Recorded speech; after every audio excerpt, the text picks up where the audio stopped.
صحیح مسلم حدیث نمبر 61۔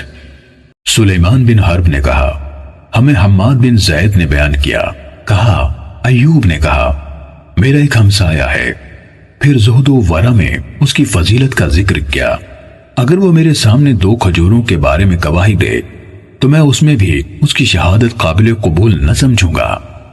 صحیح مسلم حدیث نمبر 62۔ معمر نے کہا میں نے ایوب کو کبھی کسی کی پیٹھ پیچھے اسے برا کہتے نہیں سنا سوائے عبد الکریم یعنی ابو امیہ کے، انہوں نے اس کا ذکر کیا تو کہا اللہ اس پر رحم کرے، غیر ثقہ ہے۔ اس نے مجھ سے اکریمہ سے روایت کی گئی ایک حدیث کے بارے میں سوال کیا، پھر لوگوں سے کہا میں نے اکریمہ سے سنا ہے۔ صحیح مسلم حدیث نمبر 63۔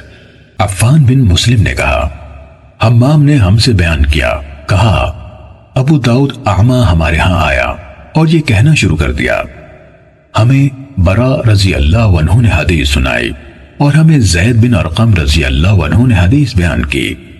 ہم نے یہ بات قتادہ کو بتائی، انہوں نے کہا اس نے جھوٹ بولا، اس نے ان سے نہیں سنا، وہ تو ایک منگتا تھا، انسانوں کی بے خونی کرنے والے طاعون کے دوران میں لوگوں کے سامنے ہاتھ پھیلاتا پھرتا تھا۔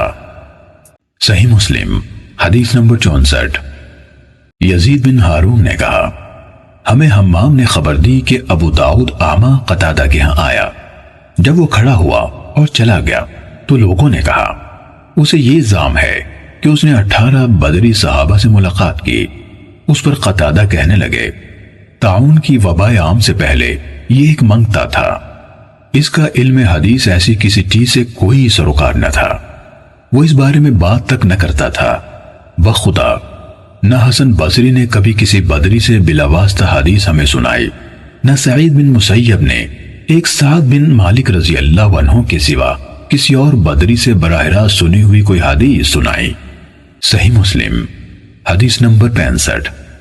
جریر نے رقبہ بن مسقلہ بن عبداللہ عبدی کوفی رحمہ اللہ جو جلیل القدر تابعی ہیں ان سے روایت کی کہ ابو جعفر عبداللہ بن مسعود بن عون بن جعفر بن ابی طالب ہاشمی مدائنی حدیث گھڑا کرتا تھا، سچائی یا حکمت پر مبنی کلام پیش کرتا، وہ کلام رسول اللہ صلی اللہ علیہ وآلہ وسلم کے فرامین میں سے نہ ہوتا تھا، لیکن اسے وہ رسول اللہ صلی اللہ علیہ وسلم سے روایت کرتا تھا۔